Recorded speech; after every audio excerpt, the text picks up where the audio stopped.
Hello everyone, it's Foo here, and today I have a completely broken double strategy to present to you.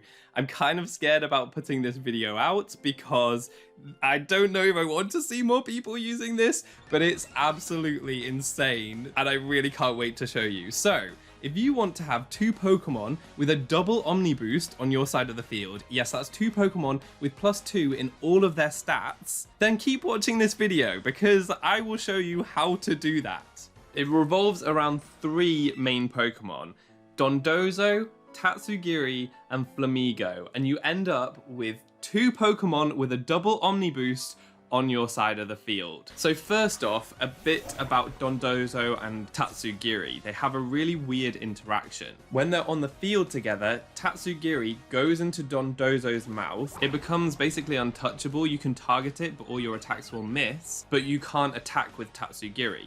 Meanwhile, Dondozo gets +2 in all of its stats. So though effectively you have two Pokemon on the field, really you only have one Pokemon that can act and one Pokemon that can be targeted.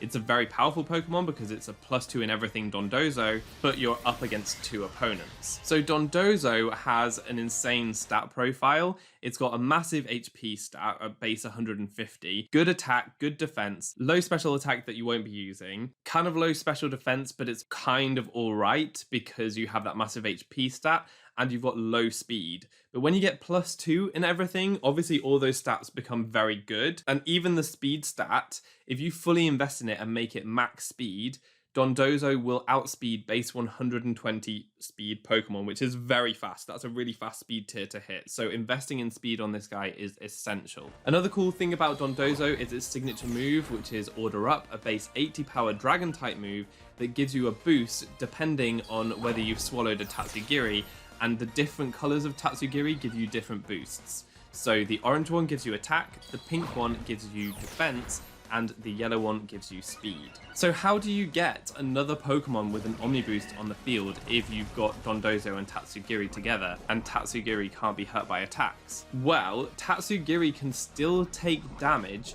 from statuses or ongoing damage moves that affect it before it goes into Dondozo's mouth. So for example, if you have a poisoned Tatsugiri in Dondozo's mouth, it can faint from that poison over time. If that happens, Dondozo keeps all of its stat boosts and you get to bring in another Pokemon next to Dondozo. And that's where this strategy gets super interesting, because then you can bring in Flamigo, which has a hidden ability called Co-Star, which copies its allies' stat boosts. I currently don't have all the items and hidden abilities in my version of Scarlet to show you this in-game, but I can show you it on the Pokemon Showdown Simulator, which has all the new Pokemon programmed in. And these are real battles against real people. I've put together a team and tried to make the strategy work to the best of my ability. So I start off with a Drifblim next to a Tatsugiri, a yellow one which gives Dondozo a speed boost when it uses Order Up.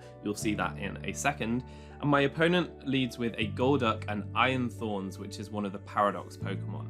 Now, first turn, I endure with my Tatsugiri and explode with my Drifblim, which takes me right down to 1 HP with my Tatsugiri, while the opponent uses a really cool strategy to give Simple to their Iron Thorns, and they get +2 attack and speed. You can see that my Toxic Orb activates at the end of the turn, but on that first turn, I don't take any poison damage, so I'm able to bring in my Dondozo for free because Drifblim fainted, and get my Omni Boost. On this first turn, they go for a Stone Edge, which actually outspeeds me, but I'm able to take out the big threat that was the Iron Thorns with a Wave Crash, which is like a water-type double edge, doing massive damage, and I can take the recoil. And then my Tatsugiri faints at the end of the turn, which is the really important part because obviously it was poisoned and on 1 HP. That allows me to bring in my Flamigo with Co-Star, get my other Omni Boost. So now I've got two Pokemon with a double Omni Boost on the field, and I can go for a Brave Bird into the Hariyama to take that out. They obviously flinched my Dondozo, which is fine. The Golduck goes for a Psyshock, which doesn't take out my Flamigo because of the special defense boosts, and I can then take out Golduck instead, which is great. And my Dondozo here can go for a Stomping Tantrum to take out the Ampharos, And at this stage in the game, there's not really much my opponent can do because I outspeed and outpower everything. So that is the strategy in a nutshell. I can now go into more detail about the sets and what you need to do because there's some technicalities around it and some things that you need to think about. Okay, so first off, showing the Pokemon, we have Dondozo here. I've gone for max speed Jolly to outspeed as much as I can with the speed boosts. At +2, as I've said, you outspeed base 120 speed Pokemon, which is the vast majority of the game. That's a really, really good speed tier to hit. And then you can go for Order Up with a yellow Tatsugiri to get even faster, which is quite important because there are some Paradox Pokemon that are very fast and can boost their speed, so that's also really important too. The other forms of Tatsugiri are great. You can get attack boost to do more damage, although actually you possibly don't need that on the Dondozo, and you can also get the pink one to get more defense boost, which can be quite helpful. Like this Dondozo has a good defense stat, so you can boost that even further. I found Oblivious to be its best ability. There are two abilities. You can go for Unaware, which makes you ignore opponents' offensive and defensive stat boosts, but you don't ignore their speed boosts. And that will probably be the most useful thing to ignore. I would say Oblivious is probably best because you're immune to Intimidate, and that can be really helpful because if you have attack stat drops, that can mean that you miss out on KOs. I've gone for Lumberry on this set. I just think that being able to avoid like Prankster Thunder Wave and Spores can be really useful, so I've gone with Lumberry, but there are other options too. I think that Assault Vest is a decent option to boost your weaker special defense, because if you've got the Assault Vest and you get the +2 from the Tatsugiri boost, then you can take a ton of attacks. In terms of the Tatsugiri sets, really there's not much that you need to pay attention to. I've just dropped all of its bulk to minimum, so like minimum IVs if possible and minus defense nature, so that it really takes as much damage as it can from the explosion to make sure it gets down to 1 HP, but I'm sure it would anyway. And obviously holding the Toxic Orb and with Endure. The other moves I have on here are things like Taunt, because if you go up against a Trick Room team, then you might want to consider clicking that instead.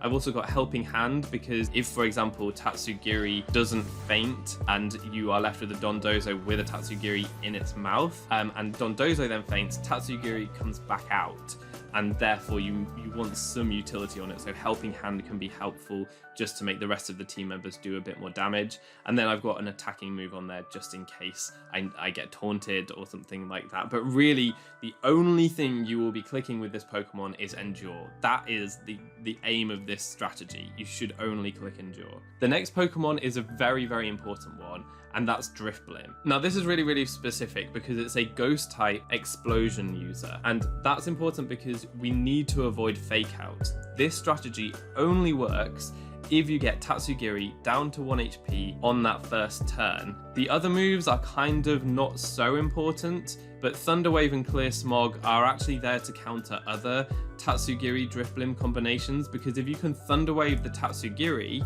on the opposing team, then their Toxic Orb won't activate and they won't faint in the Dondozo's mouth, so they can't bring in their Flamigo. So that's kind of a counter strat that I've already built into this team. And Clear Smog, again, it's kind of a counter strategy for Dondozos because you can clear away their stat boost, which is the only reason that they're so threatening. But again, the only thing that you should be clicking with this Pokemon is Explosion. And Focus Sash Unburden is really important, because if you're outsped by anything and it can take you out, you'll actually remain on Focus Sash and your Unburden will activate, doubling your speed and allowing you to move straight after whatever just attacked you. And then I'll show you Flamigo, which is the other important part of this team. The other Pokemon that you choose are kind of up to you.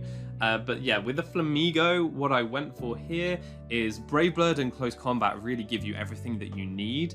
The other two coverage moves are completely up to your choice, and you could put Protect on there. In fact, Protect would be very good on here.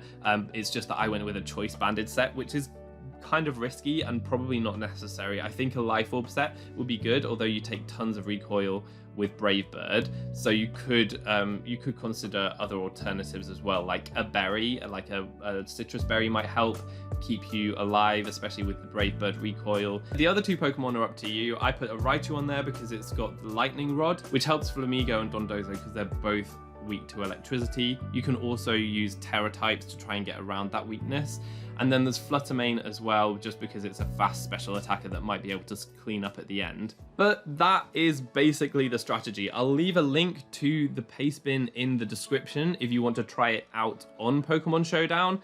I hope you enjoyed this video and have fun trying out the team. If you do, let me know if you get any success with it in the comment section below. That's going to be all for today. Thank you so much for watching. Please subscribe for more if you enjoy this kind of content. All that's left to be said is I've been Foo, you've been awesome, and hopefully see you next time. Goodbye.